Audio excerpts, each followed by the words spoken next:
What if I told you a broke old man living in a mountain hut gave better financial advice than most billionaires today? And no, he didn't have a TikTok account. He didn't even have Wi-Fi. But people from all over the country climbed a steep hill just to ask him one question. How do I find happiness without selling my soul for money?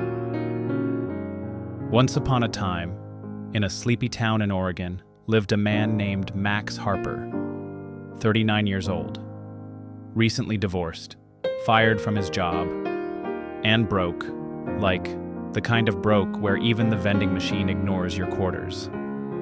Max used to work on Wall Street, wore fancy suits, ate sushi he couldn't pronounce, owned 3 phones, none of which rang anymore.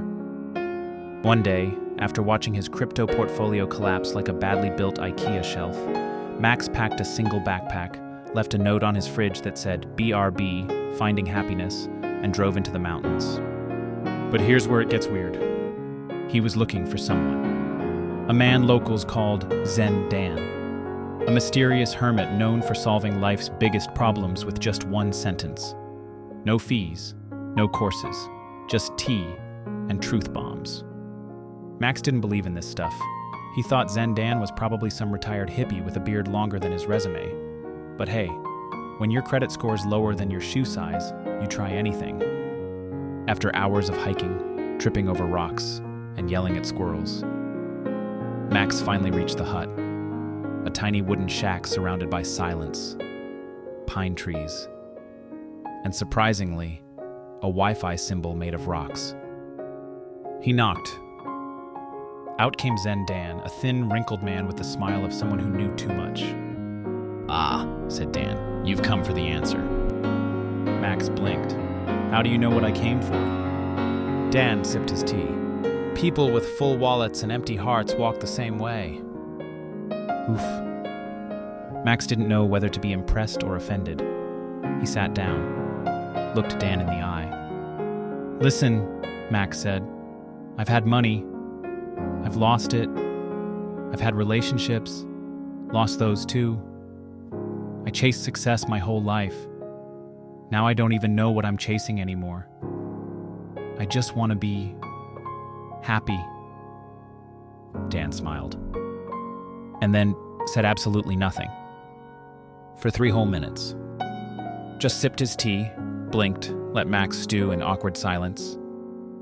And if you've ever been stuck in silence with someone who clearly knows something you don't, you'll know it's torture. Finally, Dan spoke. "Let me tell you a story," he said. "Yes, a story within a story, storyception." "Years ago," Dan said, "there was a fisherman who lived on the coast.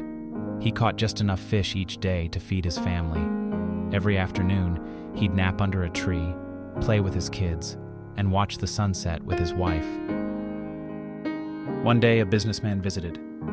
He saw the fisherman and said, 'You could catch more fish, buy more boats, start a company, become rich.' 'Then what?' asked the fisherman.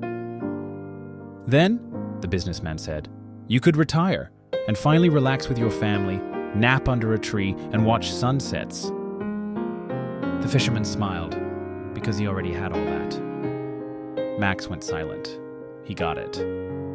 The point wasn't to stop making money, but to stop letting it control the scoreboard of happiness. "So," Max asked, "should I just quit life and live in the woods?" Dan chuckled. "No, city boy. Zen isn't about escaping money. It's about understanding what enough looks like for you." Max stayed for 2 days, meditated, journaled, ate food that tasted like wood, but weirdly cleared his mind. And when he came back down the mountain, he didn't become a monk. He started a local business, worked only 5 hours a day, volunteered at a dog shelter, laughed more, bought less. He made less money, but was never broke again. Why? Because he finally understood. Happiness isn't hidden behind a bigger paycheck. It's found in simpler moments, like a warm coffee, a loyal dog, a quiet morning without email notifications. So let me ask you something. Are you earning to live? Or living just to earn? And if someone asked you, what does enough mean to you? Would you have an answer? Think about it. And if you found this story meaningful, drop an emoji in the comments. Let's see how many of us are choosing calm over chaos. Subscribe for more stories that challenge your mindset and maybe, just maybe, help you find your own Zen. Remember, the richest person isn't the one with the most, but the one who needs the least.